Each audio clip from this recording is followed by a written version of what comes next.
Hey, my friend, welcome to day 14. We just finished Genesis. Give yourself a round of applause, clap yourself on the back, and be proud of what we just did.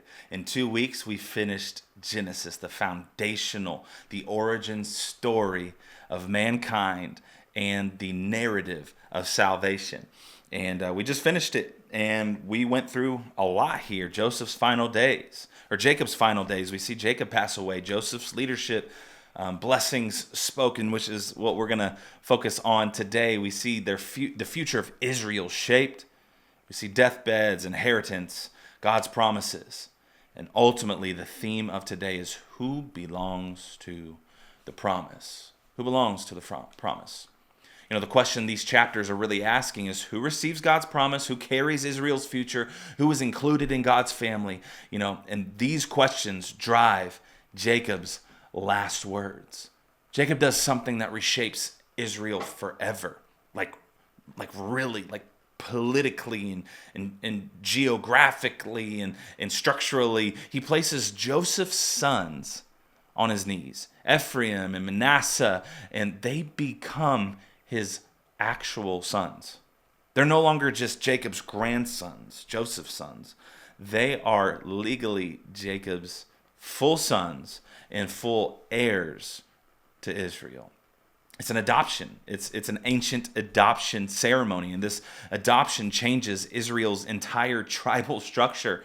And now, they now inherit land. They become tribes of Israel. Joseph receives a double portion through Ephraim and Manasseh. His family is permanently elevated in God's plan. The son that Jacob thought was gone now has a double portion in the tribes of Israel. And Jacob he's not playing favorites. This is what he's doing. He's reading God's work. You see, Joseph saved the family from famine. Jacob sees God's hand in it. So Joseph's sons must carry the promise. God used Joseph to preserve the covenant family. The crossed hands, this ceremony, interesting. One son on the right, one on the left. Crossed hands shows God's pattern of grace. Ephraim, he's blessed over Manasseh. And Joseph thinks like, yo, Dad, Pops, I know it's been a while. I know you're getting kind of old. Your eyes are getting kind of dim, Hebrew joke. But, this must be a mistake. Jacob's like, no, it's not a mistake. God again chooses the unexpected son, like we've seen time after time in the book of Genesis.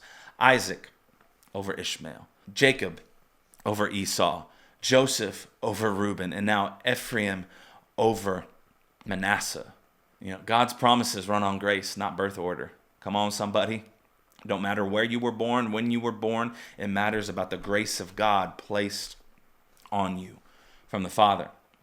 The angel who redeemed me from all evil. That's what Jacob said. The angel who redeemed me from all evil. Goel is the angel who redeemed me from all evil. Goel means a family rescuer. God took responsibility for Jacob's life. God bound himself to Jacob like a closest relative, the Hebrew says. Inheritance is nakala in the Hebrew, and it means family possession. Israel is God's inheritance. The tribes define God's people, and God is claiming a family for himself. And we see after all that, after the adoption, we see Joseph end up dying in Egypt. I'm looking here at the end of Genesis. Joseph dies in Egypt, the land that is not theirs yet, the promised land still. But God's word still stands. God's promises outlive the people who received them. So here's what we've learned through Genesis, and what this tail end of Genesis leaves with us, is that God chooses by grace.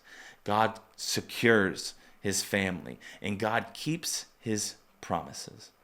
Belonging to God comes before the blessings of God. So you belong. You might not be walking into your promises yet, but you absolutely belong. God keeps his promises. Thank you guys so much. We just made it through Genesis. That's the end of Genesis right there in my Bible. Couldn't be more excited for you. For some of you, this might have been the first time that you've made it this far in the Bible in a daily reading plan, and I'm grateful that you've done it with us at Scroll and Sword. Can't wait to see you guys in the discussion room. Love y'all.